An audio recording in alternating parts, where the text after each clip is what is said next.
Como vimos en el video, en el primer video, acerca de nuestra inclusión en la vida cristiana, ¿cierto? Vamos a entender de que cuando nosotros recibimos a Cristo, nosotros ahora tenemos dos naturalezas. Lamentablemente mantenemos la naturaleza pecaminosa, la del pecado, pero también ahora, por misericordia de Dios, tenemos la naturaleza de Cristo, el hombre espiritual. Hemos sido vivificados en Cristo para poder tener entonces una buena relación con nuestro Padre eterno. Entonces, esta lucha entre el hombre natural, que viene representada por lo que viene de Adán y Eva, más la lucha espiritual que tenemos nosotros, el hombre espiritual que está luchando contra el carnal, que viene representado por Cristo, va a depender de lo que usted y yo le demos más espacio en nuestra vida.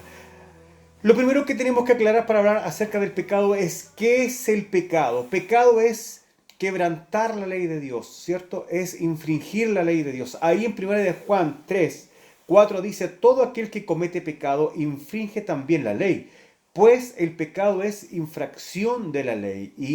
Y toda injusticia que hacemos, toda cosa mala, dice la palabra que también es pecado. Ahí mismo 1 de Juan 5, 17 dice, toda injusticia es pecado, pero hay pecado no de muerte. ¿Qué quiere decir? Que cualquier cosa que usted sabiendo, aún en su estado natural, que está haciendo un daño, debe saber que es pecado.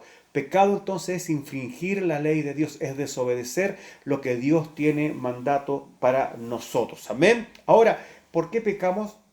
Porque todos hemos heredado la naturaleza pecaminosa de Adán. Ahí en Romanos 5:12 dice la palabra, por tanto como el pecado entró en el mundo por un hombre y por el pecado la muerte, ¿cierto? Así la muerte pasó a todos los hombres por cuantos todos pecaron. Lamentablemente fallamos a diario y estamos constantemente dejando de lado los principios de Dios. El primer mandamiento dice que debemos amar a Dios con toda nuestra mente y nuestro corazón, y cuando ya estamos dejando a diario a Dios de lado, quiere decir que ya estamos lamentablemente pecando. Usted me dirá, pastor, yo no robo, yo no trato de no mentir, yo no engaño a mi cónyuge, yo no hago estas cosas, pero si no estamos amando a Dios, ya estamos en pecado. Por eso que tenemos que también luchar por cumplir los mandamientos de Dios. Mire lo que dice 1 Corintios 15, 45 al 49. Así también está escrito. Fue hecho el primer hombre Adán, alma viviente, el postrer Adán, espíritu vivificante. ¿Quién es el postrer Adán? Está hablando de Jesucristo. Tenemos un Adán, ¿cierto? El que usted y yo conocemos en Génesis, y luego dice que a Jesucristo es como un nuevo Adán, quien ante la tentación, ante el pecado, no falló. Y si Adán falló y lo ponemos por excusa a él, hoy podemos decir que tenemos a Cristo como excusa para no fallar. Más lo espiritual no es primero, sino lo animal, luego lo espiritual. Está hablando claramente de que cuando usted nace humanamente, no discierne las cosas espirituales. Ya cuando tiene la conciencia, el tiempo, la edad, lo puede discernir, y usted ya decide darle entonces espacio a su hombre espiritual a través de Jesucristo. El primer hombre es de la tierra terrenal, el segundo hombre, que es el Señor, es del cielo. ¿Cuál el terrenal? También así los terrenales. ¿Y cuál el celestial? Tales también los celestiales, hablando en el sentido que nosotros somos espíritu para Dios. Así como hemos traído la imagen del terrenal, traeremos también la imagen del celestial. Amén. Todos pecamos porque la vieja naturaleza nos impulsa a pecar. Tenemos ese instinto natural a fallarle a Dios, lamentablemente. Y eso es lo que usted y yo debemos luchar por frenar. Romanos 7, 14 al 25 dice, porque sabemos que la ley es espiritual, mas yo soy carnal, vendido al pecado. O sea, estoy constantemente a disposición del pecado, lamentablemente. Porque lo que hago no lo entiendo, pues no hago lo que quiero, sino lo que aborrezco, eso hago. ¿Cuántas veces usted y yo hemos sentido una pena cuando fallamos sabiendo que hicimos lo malo y no debiendo haberlo hecho?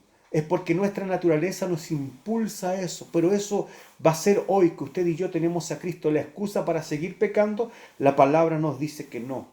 Y si lo que no quiero, esto hago, apruebo que la ley es buena. Siempre ha existido una disyuntiva hoy día en muchas iglesias y muchas denominaciones y muchas tendencias cristianas están hablando un poco más que la ley no sirve para nada, que la ley ya pasó, que Cristo venció la ley, y estamos de acuerdo, Cristo ya venció la ley, estamos de acuerdo, pero la ley nos ayuda a identificar el pecado, o la única forma que usted pueda saber que está haciendo algo malo es, si no siente en su corazón que lo que está haciendo es malo, que alguien le diga eso está malo. Eso es lo que hace la ley en el Antiguo Testamento, en el Nuevo Testamento, para usted. Le ayuda a decir, amigo, lo que usted está haciendo está mal. Por eso dice aquí, si el 16 dice, si lo que yo no quiero, esto hago, apruebo que la ley es buena.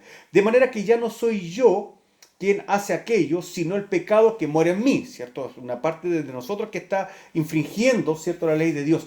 Y sé que en mí, esto es, en mi carne, no mora el bien, porque el querer el bien está en mí, pero no el hacerlo. Todos queremos lo mejor, pero lamentablemente fallamos. Porque no hago el bien que quiero, sino el mal que no quiero. Eso hago. Mire que claro lo que dice la palabra del Señor ahí. Y dice, y si hago lo que no quiero, ya no lo hago yo, sino el pecado que mora en mí. Quiere decir que el pecado entonces está ganando en nuestra vida, ¿cierto? Nuestra conciencia no quiere hacer lo malo, pero cuando usted lo está haciendo, quiere decir que el pecado está ganando en usted. El pecado, su hombre carnal está venciendo a su yo espiritual. Así que queriendo yo hacer el bien, hallo esta ley, que el mal está en mí. Porque según el hombre interior, me deleito en la ley de Dios, ¿cierto? Usted y yo queremos gozarnos en el Señor. Pero veo la otra ley en mis miembros, que se revela contra la ley de mi mente, de mi corazón, y que me lleva cautivo a la ley del pecado que está en mis miembros. Miserable de mí, dice Pablo. ¿Quién me librará de este cuerpo de muerte? Gracias doy a Dios por Jesucristo, Señor nuestro. Así que yo mismo con la mente sirvo a la ley de Dios, más con la carne a la ley del pecado, cuando usted y yo naturalmente fallamos. ¿Dónde, pastor, leyó? Recuerde, Romanos 7, 14 al 25. Mire lo que dice Santiago 1, del 13 al 14. Cuando alguno es tentado, no diga que es tentado de parte de Dios. ¿De acuerdo? Estamos claros. Porque Dios no puede ser tentado por el mal, ni Él tienta a nadie.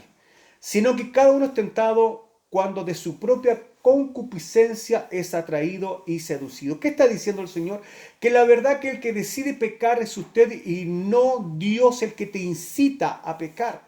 Eres tú el que decide fallar, eres tú el que decide traicionar los principios que están en la palabra de Dios. Cuando tú eres un cristiano y llevas tiempo en las cosas de Dios y sabiendo, escuchando los mensajes y sabiendo que la palabra dice, no hagas esto, no hagas aquello, ten cuidado con tal gesto, ten cuidado con tal persona, ten cuidado con estos entornos, y tú vas y lo haces, eres tú el responsable. Entonces no puedes decir, Señor, ¿por qué tanto te he pedido que me cambies si no puedo cambiar? Es que tú no has querido cambiar. Tenemos que hacernos responsables como cristianos de nuestras propias determinaciones y de nuestras propias decisiones. Eso es lo que habla cuando hablamos acerca del libre albedrío. Amén. Ahora, pecamos nosotros como resultado de la tentación en tres áreas principales. Mira lo que dice 1 Juan 2, 15 al 16. No améis al mundo ni las cosas que están en el mundo. Si alguno ama al mundo, el amor del Padre no está en él. ¿Dónde está su amor principalmente? Eso es lo que dice la palabra. Porque todo lo que hay en el mundo, los deseos de la carne, los deseos de los ojos y la vanagloria, no proviene del Padre, sino del mundo. Cristo también fue tentado en estas tres áreas. Usted conoce la historia de cuando Jesús fue llevado por el Espíritu, estuvo 40 días en el desierto, en ayuno, y cuando estaba terminando su ayuno, dice que se apareció Satanás. Amén. Por eso que dice la palabra ahí en Hebreos 4:15, porque no tenemos un sumo sacerdote, o sea, alguien que nos pueda representar ante Dios, hablando de Jesucristo, que no pueda compadecerse de nuestras debilidades, que no nos entienda. Jesucristo nos entiende porque Él sufrió la tentación, el diablo quiso tentarlo, sino uno que fue tentado en todo según nuestra semejanza, pero dice, pero sin pecado, pero demostró que podemos decirle no a la tentación para no caer en pecado. Bien, los deseos. En la primera lucha que usted y yo tenemos, ¿cierto? El primer resultado de la tentación es que tenemos que luchar contra los deseos de la carne. Eva fue probada en esta área, dice en Génesis 3:6, y vio la mujer que el árbol era bueno para comer y que era agradable a los ojos y árbol codiciable para alcanzar la sabiduría. Y tomó de su fruto y comió y dio también a su marido, el cual comió así como ella. Algunas hermanas me dirán, ahí está, pastor, el primer macabeo en la Biblia. Por supuesto, ahí tenemos a Adán, el primer hombre dominado por la mujer. Pero vamos al punto central. Ella y él fallaron, lamentablemente, ¿cierto? ¿Ah? Y dice que cuando vio que el árbol era bueno, dice que ella quiso comer de eso. Pero la palabra nos dice en Mateo 4:3 que y vino el tentador y le dijo, si eres hijo de Dios, di que estas piedras se conviertan en pan, ¿cierto? Y Jesucristo no lo hizo porque entendió que no podía someterse a la voluntad de Satanás. ¿De acuerdo? La segunda cosa que tenemos que luchar nosotros, uno son los deseos de la carne y el otro son los deseos de los ojos. Pastor, ¿cómo es esto? Sí, nosotros podemos ser llevados a la tentación por la vista, por las cosas que usted y yo queremos ver. Por eso que hay un corito antiguo que se le enseña a los niños que dice, cuidadito las manitos lo que tocan, cuidadito los ojitos lo que ven. Qué importante es que una canción tan pequeña, tan simpática para algunos hermanos, reviste una gran verdad. Y aquí está diciendo que nosotros lamentablemente muchas veces somos tentados por las cosas de la vista, se nos ofrecen facilidades de cosas. Mira, hace esto y vas a tener estos millones, esta plata, infringe esta ley y vas a tener este beneficio. Y muchas veces por el tema de lo fácil, porque nuestra vista ve lo fácil, muchas veces caemos. Dice la palabra que también en esta área fue tentada Eva cuando vio el árbol que era agradable a los ojos, dice la palabra del Señor. Y Jesús también fue tentado, ¿cierto? Cuando el diablo le mostró todos los reinos del mundo y le prometió dárselos si se postraba ante él. Mire qué insolente es Satanás. Qué insolente es el diablo, queriendo decirle al dueño del mundo, yo te lo voy a dar si tú me adoras. Mire qué insolencia más grande. Jesucristo es el Hijo de Dios, por lo tanto, como hijo tenía derecho sobre las cosas. Es como que alguien viniese a decirle a un vecino, a su hijo y en su propio hogar, mira, si tú haces lo que yo te digo, esta casa va a ser para ti. ¿Cómo? Si ya la tiene por derecho, si es el hijo, es la hija. Así es el enemigo para engañar. Pero Dios, el Señor Jesucristo, no cayó en ese punto. Y dice, ahí en Mateo 4, 8 y 9 dice, otra vez lo llevó el diablo a un monte muy alto y le mostró todos los reinos del mundo y la gloria de ellos. Y le dijo, todo esto te daré si postrado me adoraras. Mira la insolencia del diablo. El tercer punto con el que tenemos que luchar es con la vanagloria de la vida. Eva cedió a la tentación, ¿cierto?, al querer ser como Dios. Satanás le dijo, si sabes que si comes de este fruto vas a ser como Dios. Mira lo que dice el 3:5 en Génesis. Sino que sabe Dios que el día que comáis de él serán abiertos vuestros ojos y seréis como Dios sabiendo el bien y el mal. Mire la estrategia de Satanás. Te ofrezco grandeza. Haz lo que yo te estoy diciendo que hagas. Desatiende a la voz de Dios y vas a tener un beneficio. ¿Qué beneficio tuvo Adán y Eva? Conocer el bien y el mal. ¿Y qué perjuicio tuvo? Perdieron el paraíso. Perdieron su vida eterna. Porque quizás fuimos creados para la eternidad y ellos por la desobediencia. Ahora se nos fijó fecha para morir. Pero no se preocupe, en Cristo, lo que se perdió en el paraíso, dice Apocalipsis que lo vamos a recuperar en la eternidad. ¿Pero a través de qué? A través de Jesucristo. Por eso es que Jesucristo es importante en la vida del verdadero cristiano. Mira lo que le dijo Satanás a Jesús. Y le dijo, si eres hijo de Dios, échate abajo. Lo llevó a un monte alto, al templo, porque Cristo está a sus ángeles mandará cerca de ti y en sus manos te sostendrán para que no tropiece con tu pie en piedra. Y Jesús le dijo, escrito también está, no tentarás al Señor tu Dios. Mire qué hermoso. En primer lugar, Satanás volvió a tentar a Jesús, pero ahora ocupó un versículo bíblico. ¿Qué quiere decir esto, pastor? Bueno, en primer lugar, que el diablo conoce la Biblia. Y segundo, que muchas veces usted va a recibir argumentos de propios hermanos, de propias personas cristianas que le van a querer incitar a fallar, le van a querer decir, ¿qué te preocupáis si la Biblia dice esto? Si no es terrible, si la Biblia nos muestra esto, tú puedes, si Dios conoce tu corazón. Y muchas veces, ocupando la palabra, te van a querer hacer fallar. Pero ¿qué es lo que dijo el Señor con la propia palabra? Escrito está, no tentarás al Señor tu Dios, o no me hagas hacer cosas que tú sabes que no debo hacer. Muchas veces te pueden llevar a que engañes a tu cónyuge. ¿Y eso qué va a hacer? Va a dañar a tu esposa, va a dañar a tu hijo. Y si eres un siervo de Dios, si eres una mujer de Dios, puede dañar también tu ministerio. El diablo te quiere tentar, ¿cómo? A veces con un robo. Róbate esta plata, ¿para qué vas a trabajar tus meses? Si con esto lo podéis solucionar rápido. Esta persona tiene tanto, no se va a dar ni cuenta. Pero eso puede dañar nuestra reputación, ¿cierto? Y la confianza de nuestro entorno hacia nosotros. Si nos pillan, nos descubren en un robo, vamos a ser lamentablemente afectados en nuestra reputación. Otra cosa, los chismes. Unas cosas que aborrezco son los chismes. Los chismes, lamentablemente, nos hacen desacreditar a otra persona y también nosotros nos desacreditamos. El alcoholismo, otro factor. ¿Ah? ¿Qué es lo que hace el alcoholismo? En primer lugar, te hace perder tu dinero.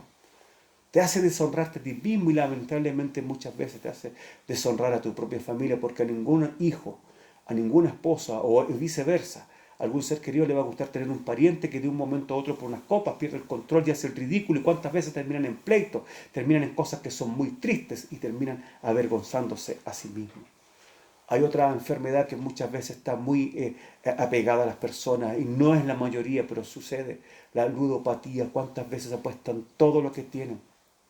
El afán de apostar, el afán de querer ganar el dinero fácil, el afán de invertir 10.000 para obtener 30.000 en un momento, de un rato a otro, y te lleva a la pérdida, te lleva a la tragedia, y te hundes económicamente tú, hundes a tu familia, y muchas veces te haces presa de personas que te están cobrando de manera muy peligrosa y con intenciones bastante malas. Que Dios nos ayude. Quien te quiere tentar realmente, quiero que lo tenga claro, querido hermano. Si alguien te quiere tentar realmente diciendo que es amigo tuyo, es porque realmente no es amigo tuyo y lo que te desea es el mal. Ni como chiste. ¿Ah? Si tú no bebes, que no te incitas, pero bebe, pero qué tanto, si no te va a hacer daño. No, tú no falles. Acuérdate de Jesucristo. Eva y Adán fallaron, tú dices, no, Jesucristo no falló, yo no voy a fallar. Amigo, yo no lo voy a hacer. ¿Ah? Si usted quiere que sigamos conversando, quiere que tengamos un momento agradable, por favor, deme un vaso de bebida, un vaso de agua, pero yo, si usted va a beber, beba usted, pero yo no lo voy a hacer. Tenga carácter, tenga la personalidad de un hombre, de una mujer de Dios para decirle no a lo malo y no manchar su vida espiritual. Amén. Adán y Eva ya no son una excusa, sino que Cristo, ¿cierto? Es el argumento que tenemos para entonces vencer la tentación y al pecado.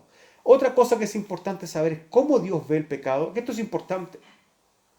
Jesucristo pagó en la cruz, lo que significa que Dios, que mandó a Jesucristo, pagó un alto precio para libertarlo a usted y a mí del pecado. Dice la palabra en 2 de Corintios 5:21, dice, al que no conoció pecado, por nosotros lo hizo pecado, para que nosotros fuésemos hechos justicia de Dios en él. O sea, el pecado ha sido juzgado en el cuerpo de Jesucristo, por amor a usted y por amor a mí. ¿Vamos a invalidar el sacrificio de Jesucristo, dándole placer a nuestra carne y dejando de lado el amor de Dios derramado en la cruz del Calvario? Dice la palabra en Isaías 53 que Él llevó el peso de nuestro pecado y por su llaga fuimos nosotros curados. Por su dolor, usted y yo hoy tenemos salvación y sanidad a través de la fe en el sacrificio de Jesucristo. Eso es importante. ¿Cómo Dios ve el pecado? Como algo por lo que pagó por su libertad a muy alto precio. Amén. Si usted sigue pecando, lamentablemente Dios lo castigará como un padre castiga a sus hijos. Hay personas que no les gusta que hablemos del castigo. No, si Dios no castiga, si estamos perdonados, si ya no pasa nada, si no tengan miedo, si eso del pecado es del Antiguo Testamento. En el Antiguo Testamento, amigo querido, el Nuevo Testamento, ahí en Hebreos dice claramente cómo Dios va a castigar a las personas que pecan. Miren lo que dice Hebreos 12, del 5 al 11. Y habéis ya olvidado la exhortación que como a hijos se os dirige, diciendo, hijo mío, no menosprecies la disciplina del Señor. ¿Ah? La disciplina tiene dos excepciones. Uno, cuando se pone castigo sobre los hijos, o cuando uno lo instruye, ¿cierto? Perfecto. Alguien dirá, es que aquí está hablando de la instrucción. Perfecto, te lo acepto. ¿Ah? Pero dice, ni desmayes cuando eres reprendido por él. ¿Estamos de acuerdo? No te pongas triste porque el consejo que está dando el Padre, Dios, y como un padre le da a un hijo, aunque al hijo le moleste, no, que estáis mal, y haga todos los reclamos, al final lo que el padre busca es que el hijo enderece sus pasos, que la hija enderece sus pasos para que esté bien y ande bien por la vida. Así dice que el Señor nos puede, ¿cierto?, disciplinar y nos puede reprender. Porque el Señor dice al que ama disciplina y azota, aquí está, y azota a todo el que recibe por hijo. Quiere decir que va a haber quizás una mano fuerte, va a haber quizás un dolor en tu vida para que puedas comprender que estás haciendo un daño, que es lo que el padre no quiere, como todo padre y toda madre no quiere infligirle un daño a su hijo, naturalmente, entendiendo que un correazo no debe ser dado para hacerle una herida a su hijo, sino que para que se pueda asustar y pueda entender, ¿cierto? El Señor quiere evitar todo esto. Si usted comprende a la primera, a la segunda, quizás muchas veces el Señor tiene la paciencia a la tercera, y usted aún sigue fallando. Si soportáis la disciplina, Dios os trata como a hijos, porque ¿qué hijo es aquel a quien el Padre no disciplina? ¿Cierto? Pero si se os deja sin disciplina, de la cual todos han sido partícipes, entonces sois bastardos y no hijos. O sea, la verdad que yo puedo ver un niño desordenado y me puede molestar, le puedo aconsejar, niño, no haga esto. Si el niño me dice, ¿qué te metís tú? Bueno, yo no me voy a meter más allá porque al final no es mi hijo. Pero distinto es con mi hijo. Y si dice que si Dios tiene la grandeza de a usted corregirlos porque le ama, o sea, valorice eso, es porque quiere el bien para usted. Amén. Por otra parte, tuvimos nuestros padres terrenales que nos disciplinaban y los venerábamos. ¿Por qué no obedeceremos mucho mejor al Padre de los Espíritus y viviremos? Y aquellos ciertamente por pocos días nos disciplinaban como a ellos les parecía, pero para lo que nos es provechoso para que participemos de su santidad. Es verdad que ninguna disciplina del presente parece ser causa de gozo, sino de tristeza, pero después da fruto pasible de justicia a los que en ella han sido ejercitados. Qué importante es eso. La disciplina siempre va a producir un beneficio. ¿Ah? Y aunque Dios no se goza en el castigo, muchas veces nosotros forzamos a que lo haga. No lo forcemos, no le hagamos pasar malos ratos. Mejor nosotros mismos controlemos para no hacer las cosas que no le agradan a Dios. Otra cosa que es importante, Dios va a permitir que usted coseche lo que sembró, que es importante. Dios va a permitir que sus consecuencias le alcancen si usted insiste en su pecado. Gálatas 6, 7, 8 dice, no os engañéis. Dios no puede ser burlado, pues todo lo que el hombre sembrare, eso también segará. Porque el que siembra para su carne, de la carne segará corrupción. Mas el que siembra para el espíritu, del espíritu segará vida eterna. ¿Dónde está usted sembrando?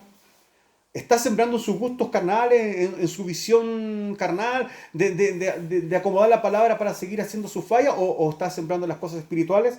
Que el Señor nos ayude para que podamos entender lo importante de darle prioridad a las cosas espirituales. Ahora, ¿qué puedo hacer yo, pastor, para vencer el pecado? Alguien me preguntará. Bueno, yo le quiero decir que el pecado en primer lugar es su propia responsabilidad y de nadie más. ¿Ah? Aquí en Proverbios 28, 13 dice, el que encubre sus pecados no prosperará. Mas el que los confiesa y se aparta alcanzará misericordia. Está diciendo claramente, no solamente reconocer el pecado, sino que decir, esto está mal, yo me aparto del pecado. Es su determinación hacerlo. También no permita que los pensamientos en su mente estén trabajando, que estén haciendo cosas que usted, mira, podría hacer esto, podría hacer. No maquine cosas que usted sabe que van a manchar su vestidura. En 2 Corintios 5, 10:5 dice, derribando argumentos y toda altivez que se levanta contra el conocimiento de Dios, eso hablando de nuestra propia vida, y llevando cautivo todo pensamiento a la obediencia de Cristo. Si su mente le está haciendo hacer algo que no corresponde, no, yo no lo voy a permitir. Yo me voy a someter a la palabra de Dios. Y otra cosa importante, un consejo importante es no provea, o sea, no dé usted ocasión, ¿cierto? Para que se puedan crear en usted deseos en la carne. Romanos 13, 14 dice, sino vestidos del Señor Jesucristo y no proveáis para los deseos de la carne, ¿cierto? O sea, no se acerque a los lugares o a las personas que le incitan al pecado, pues querido hermano. Si usted sabe que tiene unos amigos que son buenos para beber, no se anda acercando mucho porque lo que le van a querer hacer es hacerlo pecar. Si usted es un hombre casado, una mujer casada, también respeta a su esposa, respeta a sus hijos. No esté hablando demasiado con personas que están solteras, ¿cierto? O porque usted se puede tentar. Tiene que tener cuidado con eso. Si habla con respeto, tiene que estar su esposa, o viceversa, si usted es mujer, su esposo, cosa que haya un respeto, haya una evidencia que lo que usted está haciendo lo está haciendo en orden y respeto, ¿cierto? También en las cosas del dinero. Oye, mira, aquí están todos sacando en la empresa, ¿por qué no sacas tú? No permita que eso suceda. Amén, no se acerque entonces a las personas que le pueden hacer daño, o usted también no acerque a lugares que no corresponden. Otra cosa que usted debe hacer para vencer el pecado es reconocer que en Cristo usted ha muerto al pecado. Qué importante. Y los muertos no pecan. Si estoy muerto al pecado, no peco. Mira lo que dice Romanos 6, del 6 al 14. Sabiendo esto, que vuestro viejo hombre fue crucificado juntamente con él, para que el cuerpo del pecado sea destruido, a fin de que no sirvamos más al pecado. O sea, no nos sometamos más al pecado.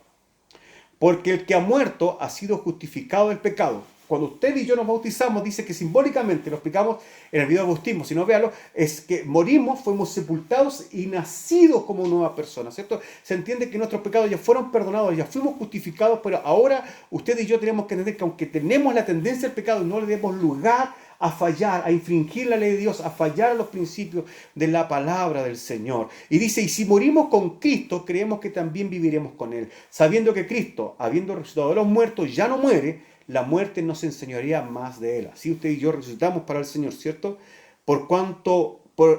Porque en cuanto murió al pecado, murió una vez por todas, más en cuanto vive para Dios, vive. Y también así vosotros considerados muertos al pecado, pero vivos para Dios en Cristo Jesús, Señor nuestro. Qué hermoso que la palabra nos guíe en estos puntos que son fundamentales. No reine pues el pecado en vuestro cuerpo mortal, de modo que lo obedezcáis en sus concupiscencias, no le dé lugar al pecado para fallar delante de Dios. Ni tampoco presentáis vuestros miembros al pecado como instrumentos de iniquidad, sino presentaos vosotros mismos a Dios como vivos de entre los muertos y vuestros miembros a Dios como instrumentos de justicia, porque el pecado no se enseñoreará de vosotros, pues no estáis bajo la ley, sino bajo la gracia. Mire lo que dice Colosenses 3, 1 al 10.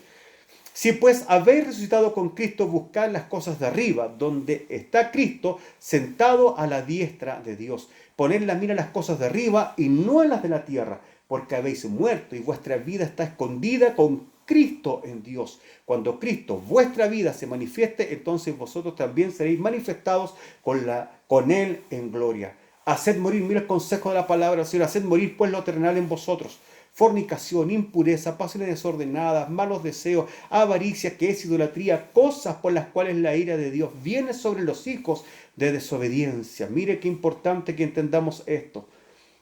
En los cuales vosotros también anduvisteis en otro tiempo cuando vivíais en ella, pero ahora dejad también vosotros todas estas cosas: ira, enojo, malicia, blasfemia, palabras deshonestas de vuestras bocas, ¿cierto? Los garabatos, las insolencias, hay que sacarlas de la boca del verdadero Hijo de Dios. No mentáis los unos a los otros, habiéndonos despojado del viejo hombre con sus hechos y revestidos del nuevo, el cual conforme a la imagen del que lo creó, se va renovando hasta el conocimiento pleno.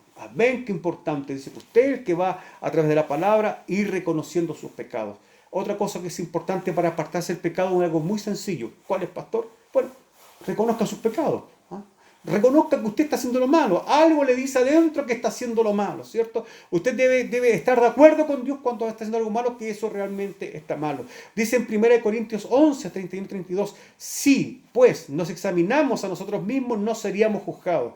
Mas siendo juzgados somos castigados por el Señor, ahí vuelvo a decir el castigo del Señor, para que no seamos condenados con el mundo. Que el Señor nos ayude. Otra cosa que es importante es confesar nuestros pecados. Ya lo dijimos ahí en Proverbios 28:13, ¿cierto? Pero ahora vamos a 1 Juan 1:9. Si confesamos nuestros pecados, Él es fiel y justo para perdonar nuestros pecados y limpiarnos de toda maldad. Qué hermoso es esto, saber que se nos puede limpiar de toda maldad.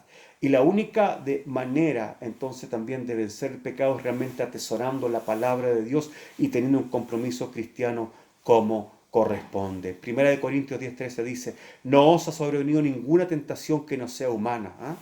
Todos podemos estar en varias áreas, pero fiel es Dios, que no os dejará ser tentado más de lo que podéis resistir, sino que dará también juntamente con la tentación la salida para que podáis soportar. Amén. ¿Y cuál es la salida? La salida es la palabra de Dios en su vida. Mire lo que dice el Salmo 119, versículos 9 al 11. ¿Con qué limpiará el joven su camino? Y no solamente el joven, todas las personas. Con guardar tu palabra. ¿Qué significa guardar la palabra de Dios? Vivirla, practicarla. Con guardar tu palabra. Con eso dice que usted y yo podemos limpiar nuestro camino. Con todo mi corazón te he buscado, dice el salmista, y ojalá que usted también lo diga. No me dejes desviarme de tus mandamientos. En mi corazón he guardado tus dichos para no pecar contra ti. ¿Se da cuenta el poder de la palabra sobre la vida del cristiano para no caer en pecado? Qué importante es esto. Amén. Fíjese que aquí le voy a nombrar los 3 escritos que Jesús nombró cuando tuvo la lucha con Satanás. Ahí en Mateo 4, versículo 4, el 7 y el 10 dice: y respondió y dijo, escrito está, no solo de pan vivirá el hombre, sino de toda palabra que sale de la boca de Dios. Mire qué importante, cuando le ofreció, transforma las piedras en pan, y se lo respondió el tiro con la palabra de Dios. Escrito está. ¿Se da cuenta de la importancia de la palabra? El versículo 7 dice, Jesús le dijo, escrito está también, no tentarás al Señor tu Dios. Nuevamente, cuando le ofreció todos los reinos, ¿de acuerdo? ¿Ah? No tentarás, le dijo, escrito está, no tentarás. Ahí está la palabra. Y luego cuando le ofreció, ¿cierto? Lánzate abajo, le dijo, ¿ah? Y los ángeles te van a sostener que eligió el Señor. Entonces Jesús le dijo, vete, Satanás, porque escrito está. Nuevamente el escrito está. La palabra es fundamental en su vida. Al Señor tu Dios adorará y a Él solo servirás. Mire qué hermosa es la palabra del Señor. Usted confía en las promesas del Señor para limpiar lo que es importante de todo pecado, ¿cierto? En 2 Corintios 7:1 dice, así que amados, puesto que tenemos tales promesas, limpiémonos de toda contaminación de carne y de espíritu, perfeccionando la santidad en el temor de Dios. Hebreos 4:15-16 dice, porque no tenemos un sumo sacerdote, ¿cierto?, que no pueda compadecerse de nuestras debilidades, sino de uno que fue tentado en todo según nuestra semejanza, pero sin pecado. Y ahora mire la invitación, acerquémonos pues confiadamente al trono de la gracia para alcanzar misericordia y hallar gracia para el oportuno socorro. ¿Qué significa? Si usted falló, arrepiéntase. Esa es la diferencia entre un verdadero cristiano y un no cristiano verdadero. El cristiano falso, cuando peca, bueno, ya que tanto, si todos pecan, si todos fallan, ¿y cómo el pastor de allá falló? ¿Y cómo el hermano de allá? Yo conozco un jefe de coro de la iglesia, yo conozco una hermana que hizo esto malo, yo conozco. Entonces busca por todos lados justificarse. Ese cristiano realmente no es un verdadero cristiano. Perdone que lo diga. Pero ¿qué pasa con el verdadero cristiano? ¿Sabe cuál es la diferencia? Cuando peca, siente dolor.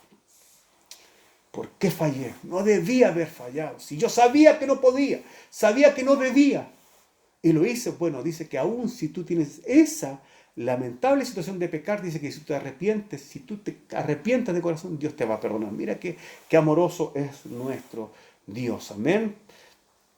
Y ande cada día en comunión, ¿cierto? Y en el poder del Espíritu Santo. Ahí en Romanos 8, del 1 al 11, dice, ahora pues ninguna condenación hay para los que están en Cristo Jesús, los que no andan conforme a la carne, sino conforme al Espíritu. No hay condenación si usted anda de acuerdo al Espíritu de Dios. ¡Qué hermoso! Porque la ley del Espíritu de vida en Cristo Jesús me ha librado de la ley del pecado y de la muerte. Ahora estamos bajo la ley de Cristo. Porque lo que era imposible para la ley terrenal, ¿cierto?, dada en el Antiguo Testamento, por cuanto era débil por la carne, Dios enviando a su Hijo en semejanza de carne de pecado, y a causa del pecado condenó al pecado en la carne, para que la justicia de la ley se cumpliese en nosotros, que no andamos conforme a la carne, sino conforme al Espíritu. Porque los que son de la carne piensan en las cosas de la carne. Ojalá que usted no esté en ese grupo. Pero los que son del Espíritu, en las cosas del Espíritu. Un cristiano realmente debe amar las cosas espirituales. Porque el ocuparse de la carne es muerte, pero el ocuparse del Espíritu es vida y paz. ¿Se da cuenta? Orar, leer la palabra, asistir a la iglesia, es preocuparse del Espíritu. Eso dice que es vida y paz. Por cuanto los designios de la carne son enemistad contra Dios, porque no se sujetan a la ley de Dios, ni tampoco pueden. Y los que viven según la carne no pueden agradar a Dios. Claro, ahí está la palabra, nada lo podemos discutir. Mas vosotros no vivís según la carne, sino según el Espíritu, que es el Espíritu de Dios, que mora en vosotros. Y si alguno no tiene el Espíritu de Cristo, no es de él, que es lamentablemente lo que está dando el apóstol aquí claramente. Si usted no siente la inquietud por las cosas espirituales, lamentablemente quizás no sea un verdadero hijo de Dios. Preocúpese de eso para que realmente pueda tener esa necesidad. Pero si Cristo está en vosotros, el cuerpo en verdad está muerto a causa del pecado, más el espíritu vive a causa de la justicia. Y si el espíritu de aquel que levantó de los muertos de Jesús muere en vosotros, el que levantó de los muertos a Cristo Jesús vivificará también vuestros cuerpos mortales por su Espíritu que mora en vosotros. En Gálatas 5, 16-25 dice así, digo pues andad en el Espíritu. Mire qué consejo importante que da la palabra. Y no satisfagáis los deseos de la carne, porque el deseo de la carne es contra el Espíritu y el del Espíritu es contra la carne, y estos dos se oponen entre sí para que no hagáis lo que quisierais. Pero si sois guiados por el Espíritu, no estáis bajo la ley. Y manifiestas son las obras de la carne, dice la palabra, que son adulterio, fornicación, inmundicia, lascivia, idolatría, hechicería, enemistades, pleitos, celos, iras, contiendas, disensiones, herejías, envidia, homicidios, borracheras, orgías y cosas semejantes a estas, acerca de las cuales os amonesto, ya como lo he dicho antes, que los que practican tales cosas no heredarán el reino de Dios. Ahí está claro, si usted le da el gusto a la carne en todas estas cosas que se han nombrado, usted lamentablemente no va a ir a la presencia del Señor, y cosa que yo sé que usted quiere ir a la presencia de Dios, ¿cierto? Bueno, preocúpese eso. Pero ahora dice, más el fruto del Espíritu es amor, paz, gozo, paciencia, dignidad, bondad, fe, mansedumbre, templanza. Contra tales cosas no hay ley. ¿Quién lo va a culpar a usted por amar? ¿Quién lo va a culpar a usted por ser bueno? ¿Quién lo va a culpar a usted por tener paciencia? Nadie, ¿cierto? Por eso dice, contra tales cosas no hay ley. Pero los que son de Cristo han crucificado la carne con sus pasiones y deseos, y si vivimos por el Espíritu, andemos también por el Espíritu.